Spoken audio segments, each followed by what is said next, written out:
Welcome back.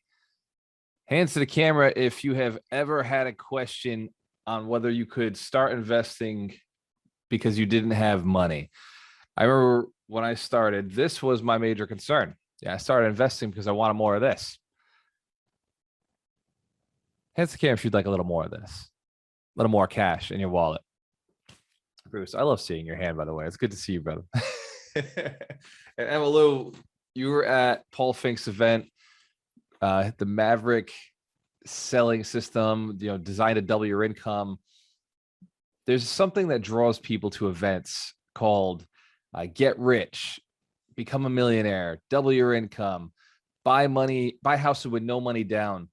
And I don't think anybody's immune to it. I don't think there's anybody on the planet who is immune to at least listening to the idea that you could potentially have something that pays you, like real estate, something that pays you a lot of money without having to put a lot of your own cash into it. Because the problem with most people is they don't have a lot of cash sitting around, right? Cash actually only shows up when you have an use for it. But when you have no use for it, we don't seem to work any harder. Once we make a certain amount, we stop working. So for real estate, people who first come to the decision to buy some, they usually don't have enough cash to do so, right? You've heard the manifesting secret. You've got to go and decide what you want, visualize it, and then you can go manifest it. Well, the problem with real estate is it's usually such a big purchase. It's just a big investment that you haven't had time to manifest it. So what's this wraparound? How do you get into real estate without having the slowdown of having your own money? You might have heard this before. We call it OPM. Hands to the camera if you've heard of OPM before. Excellent. So if you haven't, OPM means other people's money. And other people's money is simply money that is in other people's hands that they're willing to work with you on. They're willing to give up to you because they know that you're going to be able to get them a great return. Why do people give money up if they don't know you? Right? Because that's the other concern. It's that I've never done this deal before. I've never invested before. Why would somebody give me money? Well, the reason is because they don't know anything about the investment. The less somebody knows about the investment they're getting into, the more likely they are to give you their money. So a sophisticated investor is probably not the person you're going to raise capital from if you're looking to do your first deal. But a sophisticated investor would be a great partner to learn from. So if you have money, investing with somebody who's sophisticated is a great place to go. If you don't have money, going to somebody who's unsophisticated is going to be the best place to raise money. Here's the problem with people who are unsophisticated. They don't usually have a lot of money. Hands to camera if you recognize that's true too. Yes. So a certain level of sophistication is required, which means education. So there's something else called OPT. OPT. And this is other people's time. Other people's time. And this is less talked about in the arena of real estate, but it's actually where all the money is made. Other people's time it's how corporations are built. It's how the properties get built. It's how just about any business that makes money comes from OPT. OPM is a small one. OPT is where all the money is. So if you start thinking about, instead of spending your time going and raising capital, something called OPT, other people's time. When you go to an event, actually, I don't know if I want to give this away too quickly. Let me slow back. Let me dial back to the why behind this. You're going to die. You have a short period of time on this planet. And so the longer it takes for you to hit success, the worse off you are. The faster you can hit success, the better off you are. There's a saying that I've said over and over is, if you make $1 million over 10 years, nobody gives a shit. If you make $1 million in a year, suddenly you have things. Suddenly you have the ability to do things. Suddenly your life is just a little bit better. So the idea is not to make $1 million over the long period of time. The idea is speed. Speed to success equals success. If it takes you long to get there, people will not give you as much credit. You won't feel as good about the process yourself. So the idea is speed to success, which is why we talk about OPT. If you want other people's money to do work for you, and by the way, you can make your own money too. There's speed to money that happens quickly. Some deals that we've done in real estate happen within about 30 days, 60 days, but we get paid $100,000 for having done the deal. It's something called wholesaling. There's $50,000 wholesale deals, $20,000 wholesale deals. There's $1 million wholesale deals. Money is fluid. It's fluid. I'm telling you. So I wanted to get that premise before we start getting into this. 3 strategies to buy a house without your money. I will only teach strategies I've ever done. These are not theoretical. These are things I've personally done. The first, and was actually my first, was I did what was called a subject to. It wasn't my first house. My first house was bought with money. It was bought with a little bit of my own money. So I saved. Yeah, I could share that one. If you're in the military, there you go. No money down. You can buy a house, no money down, live in it. So VA loans, there's a freebie. That's an additional one on top of the 3 I'm going to give you. First is subject to it. We call them subject to. It's purchase the property subject to the existing mortgage in place. Another way to refer to these is the wraparound mortgage, where you're buying the property with a mortgage in place and then maybe adding an additional seller financing piece to it. The reason the subject to is so important and so fundamental is it doesn't involve you checking your credit, doesn't involve you going to the bank, it doesn't involve you bringing a down payment in some cases. And what it does is it takes the person's deed and puts it in your name. I wear the shirt says names on deeds. That's the whole premise of real estate investing. You want to put your name on the deed. Any other strategy doesn't really matter. You got Airbnb arbitrage, you've got renting, you got the subject to where you don't actually buy the property, you lease option the property.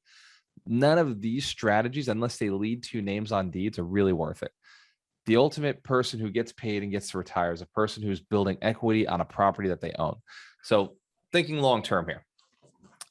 Subject to, I was in a house that was pretty rough. It was a beat up house, and it was in Fall River. It was in the city I grew up in. And I was walking through the property because I had been called to go and take a look. She wanted to sell.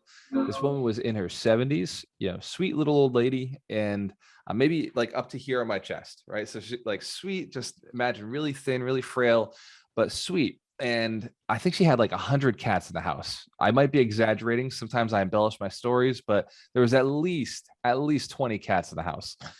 And I remember thinking it smells terrible, but what was that smell? What was that smell? It was a familiar smell, but I couldn't figure it out right away. And then I went to the kitchen, and she and I started talking about her situation. She said she wanted to sell. I asked her what she owed. She said she only owed $75,000 on the property. I had estimated it was maybe worth 120. So I offered her $80,000. I thought, actually, no, I offered $65,000 because I was working for another investor. I offered $65,000, and he said, go and put that offer in. She said no, she couldn't do it. She owed this much on the house. She owed $75,000 on the house. Is there any way we could come up to 75 or 80?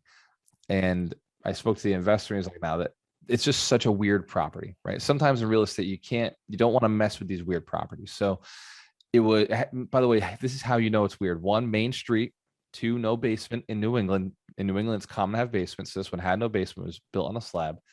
And 3, there was a very small yard. So no parking, small yard, Main Street, really, really big issues. So she had a lot of issues. Investors said no. I took the listing. I said, I'm going to put online for 100,000. I left. And by the way, the reason I tell the story is because it's imperative to understand the mindset of somebody who will do subject to with you.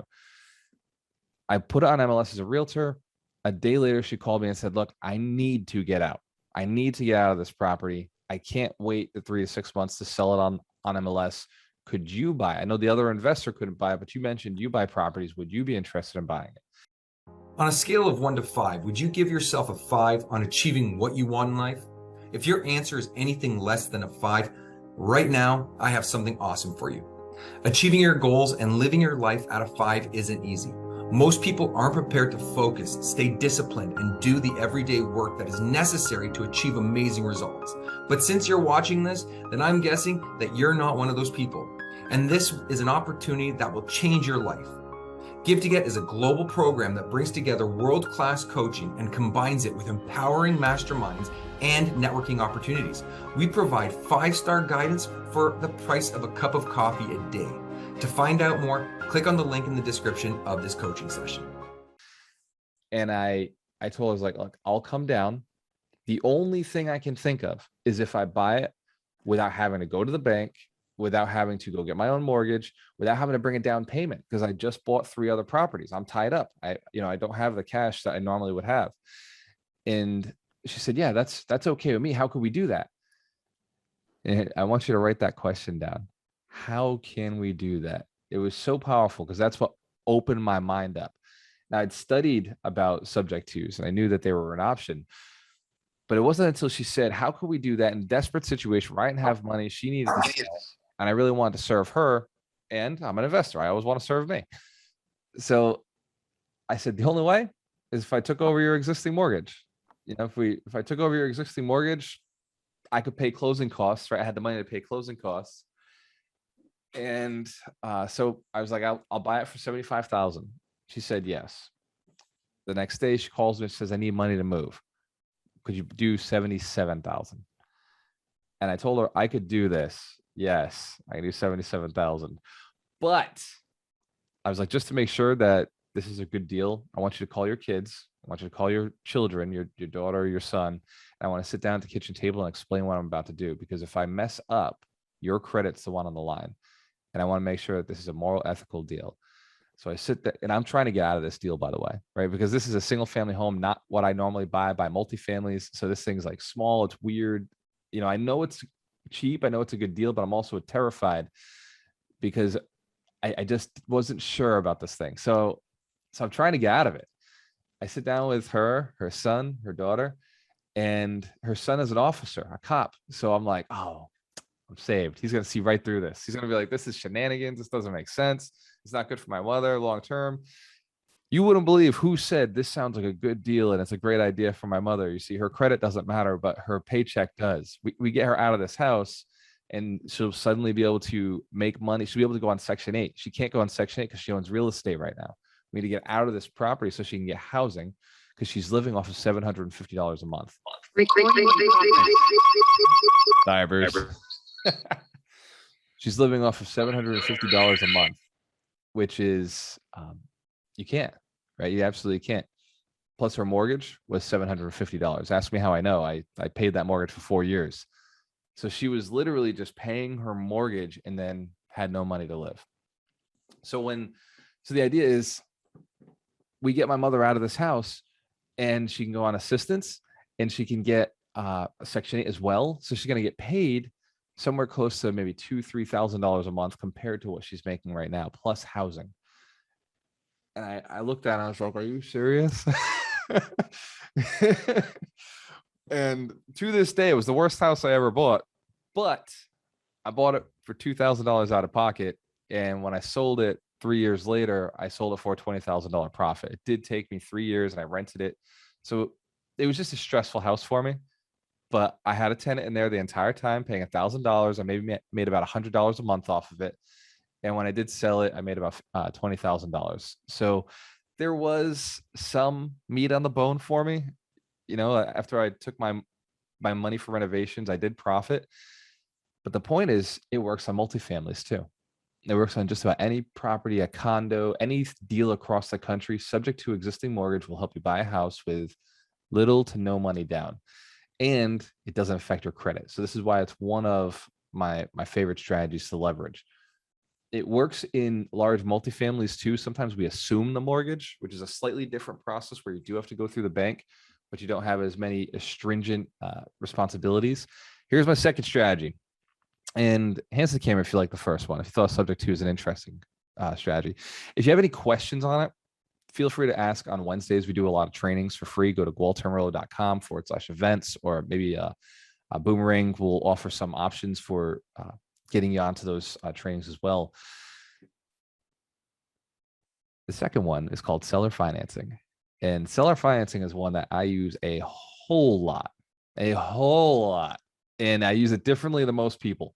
Most people will tell you that you can go ask the seller who owns all the property, has no note on the property, to carry the note on the property for you. Hence, if you've heard of that before, heard of seller financing, where somebody else pays for, becomes the bank for you. That is a great strategy, and it does work. Almost never, because usually the seller wants some money, right? And if you're going in, it doesn't work on the no money down strategy, right? So what we discovered is if we tied our seller financing strategy in with our flipping strategy, in with our hard money strategy, suddenly it works. What does a hard money lender want? Does anybody know? They want your firstborn baby, maybe 2 points, 4 points, 20, 30% down, and guaranteed interest payments, right? Like, yeah, just hard money, whatever. They want the down payment. They want skin in the game. They want to know that if something happens, they've made money, no matter what. Even if it's your money that you're losing, they don't care. They want to make sure that they're not losing their initial capital and that they're profiting something. So hard money requires down payments. Typically, it's in the range between 10 to 35%. So what we started doing is we would go to a seller who had a mortgage, but had equity. They had a mortgage, but they had equity. So say we're buying the house for 200,000, they only owe 100,000. That 100,000 in equity is money we could play with. We know they need some of it, but some of it we could keep. So we started with this property we bought for $600,000. It was actually 3 properties for a total of 11 units. Thing cash flows like a beast. It's just an amazing, I love this deal. And at the time, he wanted $750 for it. I didn't want to pay $750 for it. I wanted $600. So I told him no. And then a few months later, he asked, "Are you still interested?" And I said, "Yeah, I'd do it at $600." And he said, "Fine, I'll do $600. That whatever, as long as you guys can close by the end of the year." I said, "Sure, absolutely, we can close by the end of the year. Let's lock it up. Traditional financing, no big deal." A week later, I tell him, "Hey, end of the year's coming up. It's not working out. Our financing is going to take another 60 days. He said, "Oh, you promised you'd close." I said, I know. There is one way we could close. And that would be if you were to hold the mortgage on, let's say, 25% of the loan. And if you can hold the mortgage at 25% of the loan, I might be interested in paying you 12%. I could pay you some interest on that." And he said, "Yeah, I would have no problem holding the note on this one. How long would you expect me to hold it?" I told him 6 months. That's all I really needed. I'd like a year, but 6 months is all I needed. And I'll do a little refinance afterwards, or I'll flip one of the properties and I'll be able to pay him off in cash. Hence the camera, if you recognize, that means now that I'm not bringing money to the table. I just have 2 lenders and one's not checking my credit.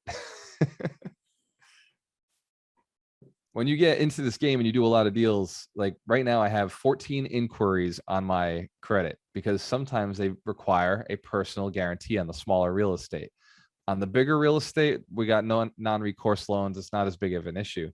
But when we buy those little deals and we go with a traditional lender, because it doesn't bother us on the hard money, but when we go with a traditional lender, we get pulls. We get our credit pulled. So check your credit, make sure it's good. It will help you get cheap money from other people.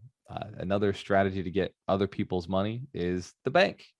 Just be a decent borrower, have good credit, have a good job, have good income streams. It helps a lot, goes a long way. So subject to and seller financing, these are like, if you don't ask for them, you will not get them. I guarantee you that. They're not strategies to live off of. They're not, I only buy seller. Never say this. Please never say this. I only buy subject to, or I only buy seller financing. I've had people tell me that, and I'm like, yeah, I'm not going to fucking work with you.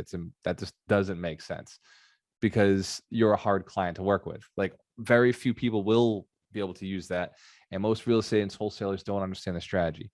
So you got to kind of keep it in your head, right? It's got to be your little secret that you're going to pull this out of the toolbox. But every single deal you offer the option. Every single deal that there's a mortgage, you offer the option to do a subject to the existing mortgage staying in place. Would you be interested? Would you be willing to do this deal with the mortgage that currently exists in place? And I'll become your borrower. I'll pay you the mortgage. And then the other one is, would you be interested in holding a note? Would you be interested in holding some paper, getting paid? Would you like passive income?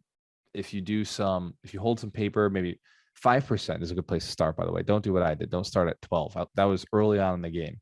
I later on realized that people will do hard money or seller financing for 5% if you ask. If you don't ask, you don't know. Here's the rule of negotiation in real estate. You just heard it. I'll say it again. If you don't ask, you won't know. And when people ask, what can you ask for? Anything. Literally, when I said firstborn child, like that's not a joke. You could put that in the contract. Like real estate is the Wild West. We're bartering again. So make sure that you use that and leverage that ability. If you see a boat on the property and you want the boat, like throw it in the contract. Same with interest rates. Third one, how to buy real estate with no money down. And are there any questions on seller financing? That one pretty straightforward. I've got one question, Gualter. You keep talking about hard money. I'm assuming the opposite, soft money. What truly is the difference between hard money and quote unquote soft money or found money, so that I understand and I'm clear on the terms? Cool. I like it. So hard money is, I call it sophisticated, having sophisticated friends, right? Hard money is not commercial lending. There's no rules in hard money, right? They can do whatever they want. They can charge whatever interest. They're not bound by very many laws. They do have to follow some laws with the SEC when you lend. Any human being does, but they don't have a lot of the restrictions. So hard money is essentially I give you, I borrow, I lend, and then I get the property if you mess up. As opposed to private money, this would be capital from friends, family. People who are unsophisticated investors. Typically, sophisticated investors become hard money lenders. They get contracts. They understand their rights. They understand what they can take advantage of. Whereas private money they're less sophisticated. They don't really do the research. They wouldn't take the house from you if you didn't close. Hard money always takes the first position on a property, whereas private money will sometimes take no position, non-recourse, or they'll take second position. So there are some differences with the different types of funding. And by the way, this is just scratching the surface. When it comes to creative financing, as I mentioned, like Rumpelstiltskin style, anything is possible, whatever you want. So like you said earlier, Stevie Wonder's favorite or famous saying, if you don't ask, you don't get. If you don't ask, you don't get. That's right. Okay. Thank you. You got it, Bruce. Great question. I love it. Next one is, we stumbled upon it. It's private money or partnerships. If you don't have the money, that means you probably haven't manifested badly enough to own this property for long enough. But with any luck, there's somebody out there who has. And unfortunately, their situation is they don't want to do the work. In those situations where somebody else has the money, but they don't have the time, that's when you get to leverage your ability, which is time. So an example of this would be my business partner, Ron. Ron came to me. He had $200,000. I had no money because, as you know, I spend all my money. I'm very good at getting rid of all my cash into buying more real estate. So that year I bought 5 houses and I was like, nope, fresh out of cash. Can't do any more deals. And he wanted to buy real estate, wasn't buying real estate. And I asked him one day, I was like, dude, like, what is stopping you? Come on, man. Like, you're sitting on the cash, you know, the numbers. You and I met on Bigger Pockets. You've been researching real estate for years. Like, he's a real estate agent helping other people buy real estate. Let's do this. He said, would you buy it with me? I looked at him, I was like, dude, I'm flush. I don't got the green, man. Like, it's all sitting in real estate now. And he's like, well, I'll put the down payment down. And I was like, whoa, hold on. What? You mean you're going to finance this? Why am I involved? Like, why am I here? What do you need me for? It's like, dude, like, I don't know what if something goes wrong? Like, I was like, yeah, I'm a friend. Like, if something goes wrong, I'll let you know what the situation is. I was like, you don't need to bring me in on a deal to do this. He's like, nah, like I really don't know what I'm doing, like, at all. And if something goes wrong, I want to know that somebody else is invested in this with me to make sure it works, you know? So I looked at him, I was like, dude, like, this seems insane to me, right? It seems crazy to me that somebody would give me their money and equity in a deal, right? Essentially giving me equity in a piece of real estate I never would have had. And basically putting my name on a deed that without my own money. And it wasn't a sophisticated strategy. It was just, bro, let's buy something together. I don't expect anything from you. So he made the offer. I said no. Didn't seem right to me.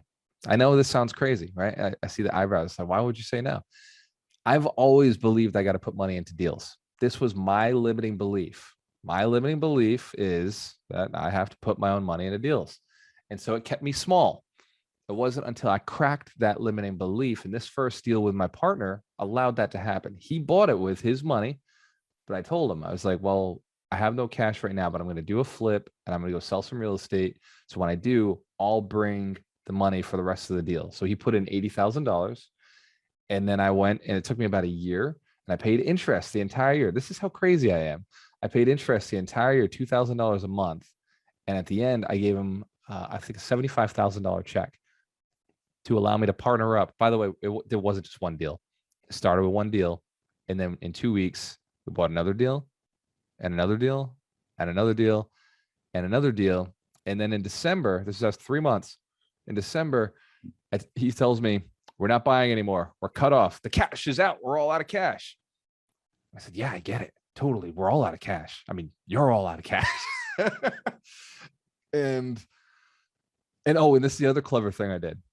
In order to partner with him, I did all the renovations because I had credit cards. I had lines of credit. And so I was putting all the renovations on credit cards, counting that up as my equity. So he was bringing money in. I was using credit. I was borrowing again to be a partner in these deals. And I borrowed almost $70,000 to be a partner. He brought 150. I eventually brought 150. And I can't remember if that makes sense. I found a way to get the money in the future. I made a promise to get the money. And then I did whatever it took to get there. Well, December comes around and I get a Snapchat. And this is why I'm on social media so heavily, so hard. The Snapchat comes through from a buddy of mine saying, hey, I've been watching all your snaps. I got a property that I want to sell, seller financing. I'm the owner. I could probably get you in seller financing existing. My uncle is the one who carries the note right now. And I was like, I'm not supposed to buy real estate. I'm not supposed to buy real estate. I was told no deals. And I asked him, I was like, well, how much do you guys need down? He said, nope, no down payment.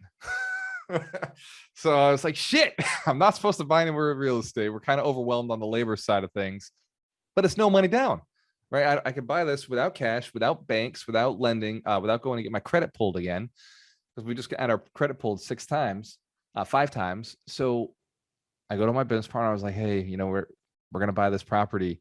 He's like, you said no properties. You said we're maxed out. I was like, yeah, no money down, seller financing. And all that cash you've already invested, there's about $100,000 in equity in this thing. So we flip this, that's going to cash you out and allow me to pay off some of my credit cards. We did the deal.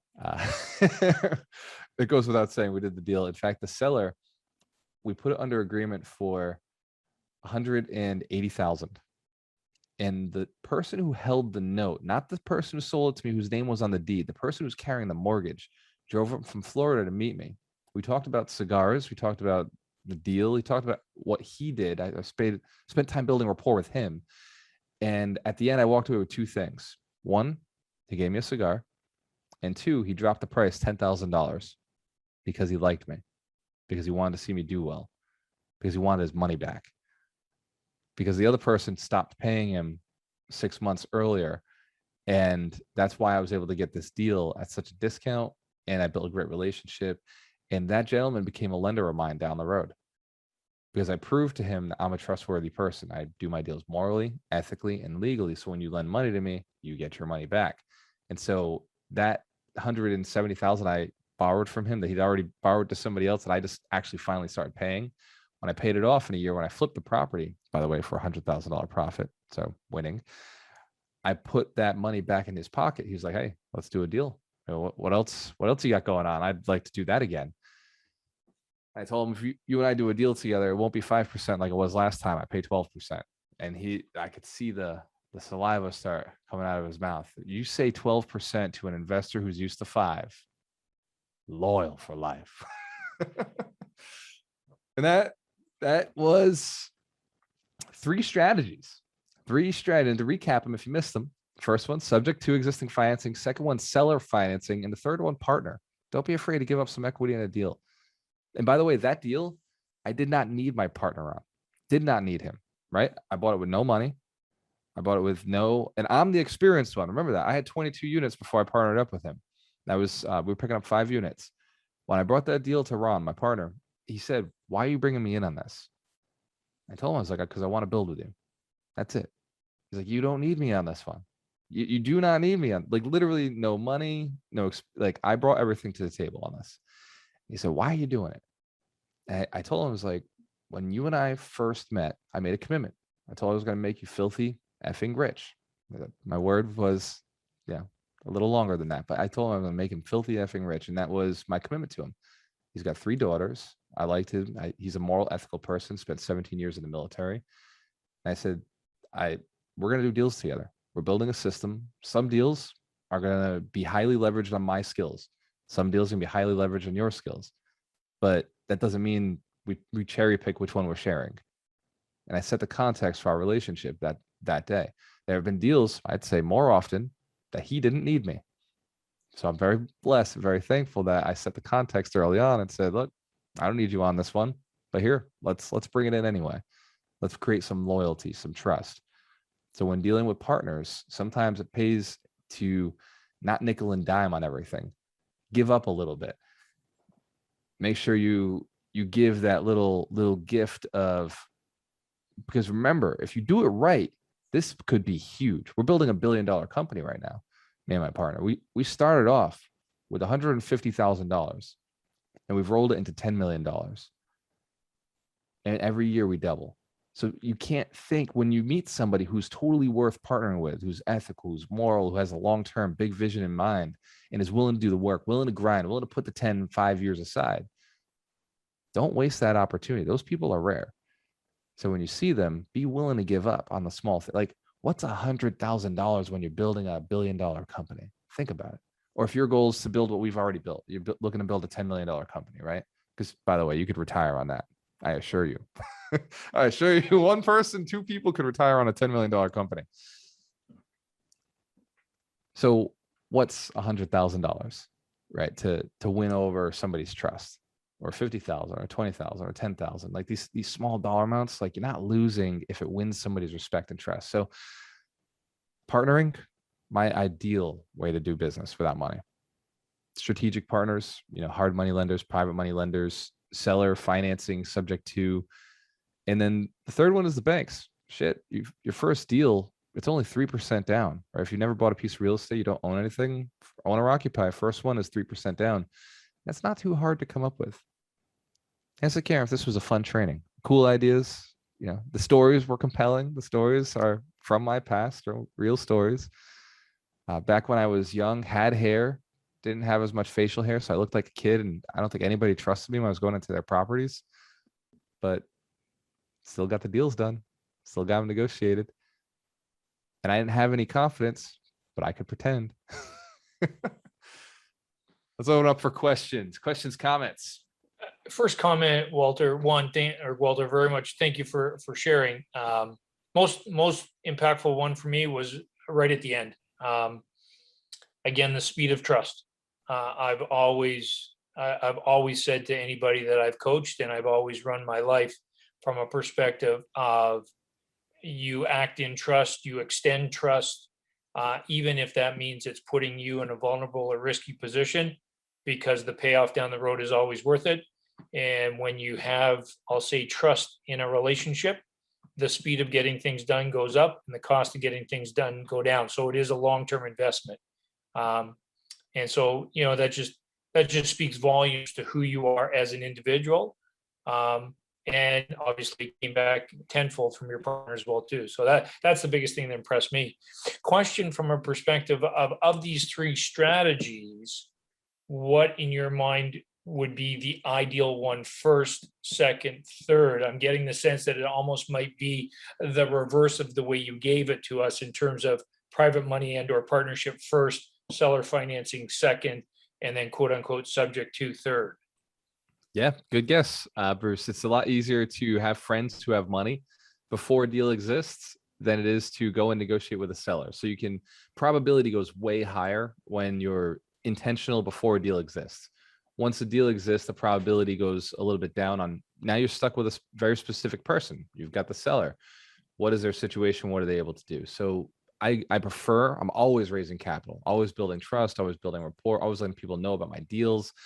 And when somebody says, hey, I want to invest in you, like I'd like to do a deal with you, I don't want to do the work, I write that name down, I add them to my list, and I send them content. I make sure that they're engaged, know what I'm up to. I don't always have a deal, but I make sure that when I do have a deal, the people that have said they're interested in investing with me get access to me. They, like those people. And by the way, I talk to, man, hundreds of people a week. I forget people's names all the time. I don't forget my lenders, right? That's a priority. And it's not, I don't leave it to chance. I have a list.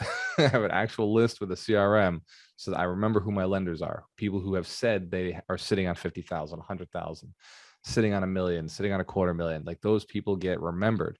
And the more you become an influencer, and you're in that, by the way, my avenue is not the same avenue that everybody else should go, right? Mine is more about the mission of helping inspire people to be successful, kind of like what Bruce is doing, going out and teaching and training people. So I have easy access to a lot of people, but it causes the problem of not being able to remember everybody. Most people will be able to remember everybody, but won't have enough people worth remembering. Hence the camera, if that makes sense too. So raising capital is something we're always in. And the key to raising capital is let people know what you're doing, build trust. Trust. And they got to know, like, and trust you. Most people's problem is they don't know you. But if you can get past the knowing, most people are pretty likable. So just talk about what you've done in real estate and what you've made money in, or your business. Everything I just said for real estate works for business. The rules don't change, right? Just the asset class is different. It doesn't work in stocks and it doesn't work in crypto, but it does work in buying and acquiring businesses. All these financing options are exactly the same. What other questions? Strategy on the property itself, in terms of, again, flipping it, or quote unquote, what I'll say, holding it and leasing it out for what I'll say a longer term. Is that really more market conditions? Is that really more property? What are the, I'll say, the criteria that goes into that decision as to, I'm going to buy this and immediate flip it versus I'm going to buy it and hold it and rent it out for quote unquote 5-10 years? It's such a great question. And like any contractor who you ask them for a quote with a house they've never seen, they're going to say, well, depends. I need to see the house, right? But there is a basic guide to how we do it. One, I don't like to do anything that's all or nothing. So if I buy a property just to flip a property, that means the deal was too small for me. If I buy a property just to rent it out, again, that means the deal was too small for me. So I like to buy properties that have a little bit of flexibility on them. Let's say we bought 24 condos last year, 2 years ago. Those 24 condos meant I could hold most of them, sell some of them, which allowed me the flexibility of large capital right up front to recoup my down payment, get my money back. It also allowed a refinance that allowed us to get into cheaper money. And we have long-term cash flow. That building alone pulls in, I want to say $18,000 a month, which is, fun money. Love it. And that was a good transaction. Another one we did was 3 properties all in one parcel. So it was 4-family, single family, commercial unit. And so we sold off this, like we closed on it. We bought it for $250, closed on it day one, put that single family on the market for $150, sold it, done, gone. It took us 3 months to split the land, but we had the contract signed. We knew it was being sold. That means the 4-family we owned for under just about 100,000. It was like 107,000 plus that commercial property on the side of it. We later sold that property after holding it for 2 years. We just rented it, let them pay down the mortgage. We ended up selling that for, I want to say $250 as well, with the commercial property on the side. We just didn't want to deal with the commercial property. Although we could have stretched a little further, maybe made another 40, 50,000 on that side piece. So the answer is I like interesting deals. When it's just a straight hold, I typically won't buy something that's just one deed. I like multiple deeds in a purchase. Although we have done single family flips and we have done 3-family flips where we held them for a year or 2 years and then we ended up selling them. I think that if you can't buy it to hold it forever, probably don't buy it. right? If you're buying based on, I'm going to flip it because the market's up, I'm going to flip it, you could be one of those people who gets, screwed in the end. Anything I've ever bought, I bought with the intention to rent for the long term, and then I sold. Buy with the intention to rent for the long term, and then if the deal works out after a year, by the way, we avoid capital gains this way too. It's really important to not avoid capital gains, we avoid income tax. So income tax would be 30, 40, 50% at our income level. Whereas when we hold for a year, we end up with United States income what is it? Capital gains tax, which is only 15%, 15, 20%, depending on your bracket. So we're cutting our tax burden in half, and we're cash flowing the entire time. And we don't have to repair the building maximum on day one. We can do the repairs over time. We just repair the internal units to get our rents up, but then over time we do the external work. So your cash flow ends up being a little bit higher. Return on investment ends up higher. Okay. So Thank great you. question. One other one then too. So when it comes to, I'll say, the property management of all of these different properties, again, what's the criteria to make the decision? We're going to do it ourselves, i.e. you and your partner, we're going to do it in the house ourselves within our company, or we're going to hire, quote unquote, an external property management company to do that. And now it becomes an expense to the business versus us having the liability of doing the work. What's the criteria there to make that decision? Good question. And most people think that they're going to do it themselves. And I think that's great. I did it myself for up to 22 units. But my mentor told me, he said, one unit is enough to get management. So one of my coaches, and I have another mentor who has, 200 units. He's worth probably 18, 20 million. And he told me, he said, manage yourself. You should always manage yourself. So it's really here's what I'll say it depends on. There's two assets in this world. There's actually only two assets ever: time and money. And that's it. Everything else is just a mix of one or the other. And so when a person has too much time, they're willing to do anything for money. And when a person has too much money, they're willing to do absolutely anything for time. So for me and my business partner, we have way too much money. So we're like, I want my time back. So we pay a property manager to go and handle that for us. For most people who get into this business, especially if they're doing it with no money down, they're like, I got plenty of time. I don't mind going over there and doing a thing or two because I ain't got no money. So that's usually the decision maker. Okay, perfect. Thank you. I have a question, and I'm going to admit I don't know much about it, but where I live, it is very clearly a seller's market. I have seen house values double in the last year or two. So would these strategies still work when it's just clearly a seller's market? So I assume then you live on planet Earth, because every market across the world has gone up. We're not the only country that's done inflation with our currency. In fact, we're the only one who hasn't done it to the extent that everybody else has. So inflation in real estate is all across the world. It's everywhere. And what you're seeing now is arbitrage of that, right? In Venezuela, the land is a lot cheaper than it is. Our dollar goes further, right? So Uganda, our dollar goes further. Like there's places where you can be like, wow, it's really cheap. But compared to what it was last year, it's expensive, because the different currencies are merging right now and we're becoming more global. So yes, in your market, no matter where you are, it works, because real estate is not like the stock market. It is not like crypto. There are not billions of people on that particular property. You see, your real estate market is unique. The house across the street is owned by what nationality do you have primarily in your block, in your neighborhood? It's not a mix. United States, White Anglo-Saxon. Right. Yeah. So what state are you in? Utah. Okay, excellent. Go down to Las Vegas, go down to Nevada. It's a different type of people there, right? Go down to Mexico. It's entirely a different culture. This becomes even more unique. Go down your block. Is it a little old lady? Is it a young married couple? Go down another street. Is it an old gentleman who lost his wife a few years ago? Go down the street. Is it some kid like me buying real estate at 22 years old? Right? Go down the street. Everybody has a different story. The real estate market being up is irrelevant, because somebody's market is down at that moment, right? That person who just lost his wife and is ill and doesn't have any kids doesn't really need anything but money right now, because he's got medical bills that are taking him out. And so he's just got to get some cash. Or even worse, he does have kids. And those kids wait until he died to now deal with the property, but they all live in Utah. The house is in New York. They don't care how much they get for it. They just want to not have to get letters from the city about paying the taxes. Yeah. So real estate is about solving people's problems. Okay. And people So with you the just- biggest problems pay you the most. Okay. Okay. So that's what you're looking for, is people with a unique problem to solve. Yeah.